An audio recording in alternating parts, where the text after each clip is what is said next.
करें। Thank you. और इन्हीं शब्दों के साथ सुश्री परिणीति शिंदे जी, परिणीति शिंदे जी। हो गए, मुझे आपने इस ऐतिहासिक दिन में अपनी बात रखने का अवसर दिया, मैं आपका तहे दिल से शुक्रिया अदा करती हूँ। मैं उस राज्य से हूँ जहाँ संत ज्ञानेश्वर, संत तुकाराम और संत रोहिदास जैसे अनेक संतों ने समाज को प्रेम और सद्भावना दी। दूसरी तरफ शिवाजी महाराज, संभाजी महाराज और शाहू महाराज जैसे शूरवीरों ने अपनी दूरदृष्टि से सामाजिक एकता और न्याय संगत समाज प्रणाली की स्थापना की। मैं उस महाराष्ट्र की पुत्री हूँ जहाँ महिलाओं के अधिकार सुनिश्चित करने हेतु अनेक आंदोलन द्वारा महात्मा ज्योतिबा फुले, क्रांति ज्योति सावित्रीबाई फुले जैसे समाज सुधारकों ने समाज को एक नई दिशा दी।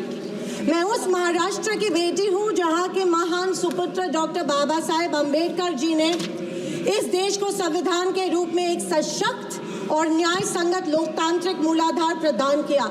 पर आज उसी महाराष्ट्र में बीजेपी के सरकार के शपथ विधि के बिल्कुल 5 दिन बाद उसी संविधान की प्रत की विटंबना की जाती है। मैं इस बात का निषेध करती हूँ। परभणी जिले में संविधान के प्रत की विटंबना की गई। संविधान के हीरक महोत्सव के उपलक्ष्य में जब मेरे विचार रखने का मौका मुझे मिला तो मैं ये जरूर कहूंगी कि संविधान सिर्फ एक किताब या नियमों की एक संगति सूची नहीं है, बल्कि मेरी जान है संविधान, मेरी पहचान है संविधान और इस देश की आत्मा है संविधान। दूसरी तरफ आज़ादी के 50 साल बाद तक अपने तिरंगे को और संविधान को न मानने वाले सत्ता पक्ष के लोग इस देश की उसी आत्मा को कमजोर और खोखला करने की साजिश कर रहे हैं। इसी शुरुआत उसी दिन हो गई जिस दिन धर्मनिरपेक्षता, सेक्युलरिज्म जो संविधान का एक मूलभूत आधार स्तंभ है, उसी को लेके गाली या एक कलंक में रूपांतरित करने का प्रयत्न सत्ताधारियों द्वारा होने लगा है।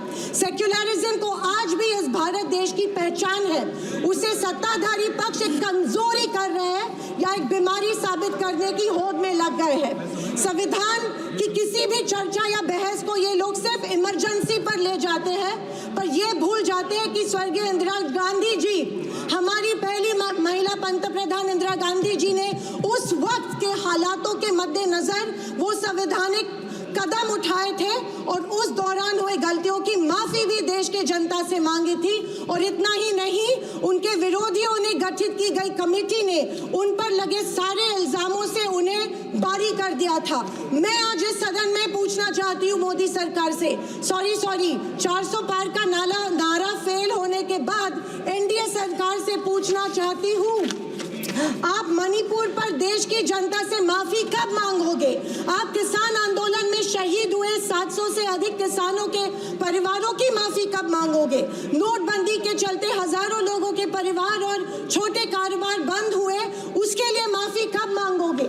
हाथरस के लिए, उन्नाव के लिए आप माफी कब मांगोगे? आए दिन महिलाओं पर हो रहे अत्याचारों के लिए माफी कब मांगोगे? जो बदलापुर में मासूम बच्चों के ऊपर मोलेस्टेशन हुआ, उसके लिए आप कब माफी मांगोगे?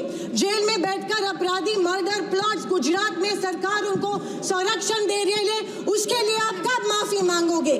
खैर, ये इनकी हिस्ट्री रही है या इनके डीएनए में है कि माफी सिर्फ खुद को बचाने के लिए अथॉरिटी में बैठे लोगों से मांगते हैं, आम जनता से ये माफी नहीं मांगते हैं। सत्ताधारी पक्ष के संविधान पर दिए गए भाषण सुनकर हंसी आ रही थी और अचरज भी हो रहा था, क्योंकि जो लोग इस देश में संविधान स्थापित होने के बाद हर पल संविधान को कोसते रहते हैं और हमेशा इस संविधान के विरोधी रहे हैं, उन्हीं को आज संविधान के गुणगान करते देख मन में प्रसन्नता हो रही है और संविधान के प्रति मेरी निष्ठा द्विगुणित हो रही है, क्योंकि ये एहसास हो रहा था कितने ही झूठ के पहाड़ बना लो, सच के आगे आखिर झुकना ही पड़ता है।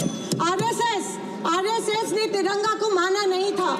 उन्होंने कहा था कि 3 अंक अशुभ होता है, तो क्या ब्रह्मा विष्णु महेश अशुभ है? जो हम 3 रेखाएं माथे पे लिखते हैं वो अशुभ है? क्या त्रिशूल अशुभ है? ये मैं इन्हें पूछना चाहती हूँ। वर्ष 1993 में आरएसएस ने अपने श्वेत पत्र में संविधान को कचरे का ढेर करार दिया था। क्या ये तिरंगे के खिलाफ नहीं है? तत्कालीन आरएसएस प्रमुख ने उस टाइम संविधान को बदलने की मांग की थी। धन्यवाद। आरएसएस महिलाओं को हमेशा पुरुषों से कमजोर समझती आती है। आरएसएस हमेशा महिलाओं को पुरुषों से कमजोर समझती है। ये अफसोस होता है कि प्रधानमंत्री जी उनके ट्विटर हैंडल फॉलो करते हैं जो महिलाओं को गंदी गंदी गालियां देते हैं। इस बात का अफसोस होता है कि प्रधानमंत्री हमारे देश के प्रधानमंत्री ये करते हैं। जनवरी 26, 2001 में इन्होंने तिरंगा माना और इतने सालों बाद तिरंगे को नागपुर में होस्ट किया। अध्यक्ष महोदय, मैं 2024 के लोकसभा इलेक्शन के बाद इन्हें एहसास हुआ कि संविधान को ज्यादा छेड़ेंगे तो सत्ता हाथ से निकल सकती है, इसीलिए अचानक संविधान के प्रति इनको प्यार उमड़ने लगा। अध्यक्ष महोदय, विशेष रूप से राजनाथ सिंह जी ने, मैं उनका सम्मान करती हूँ, बयान में जाने अनजाने आजादी के बाद से लेकर 2014 तक सारी कांग्रेस सरकारों को ऐसे सर्टिफिकेट दे दिया जिसे कोई झुठला नहीं सकता। उनके मुताबिक संविधान की बदौलत एक गरीब का बच्चा प्रधानमंत्री बना, लेकिन उसकी नींव सर 2 मिनट सर प्लीज। मैं आखिर में यही कहना चाहती हूँ, मैं भारत का, मैं कुछ पंक्तियां कहना चाहती हूँ। मैं भारत का संविधान हूँ, लाल किले से। अध्यक्ष महोदय, हिंदी की एक प्रसिद्ध कविता की कुछ पंक्तियों से। एक सेकंड, मैं भारत का संविधान हूँ, लाल किले से बोल रहा हूँ। मैंने तो समता सौंपी थी, तुमने फर्क व्यवस्था कर दी। मैंने न्याय व्यवस्था दी थी, तुमने नर्क व्यवस्था कर दी। हर मंजिल ठहरी कर डाली, गंगा भी मैली कर डाली। न्याय व्यवस्था भी रोती है, गुंडों के घर में सोती है। गांधी को गाली मिलती है, डाकू को ताली मिलती है। क्या आपराधिक चलन हुआ है? आदरणीय अध्यक्ष महोदय, हिंदी की एक प्रसिद्ध कविता की कुछ पंक्तियों के साथ मैं अपने वक्तव्य की उपस्थापना करना चाहती हूँ। कोहिनूर का जनक हूँ मैं, लोकतंत्र की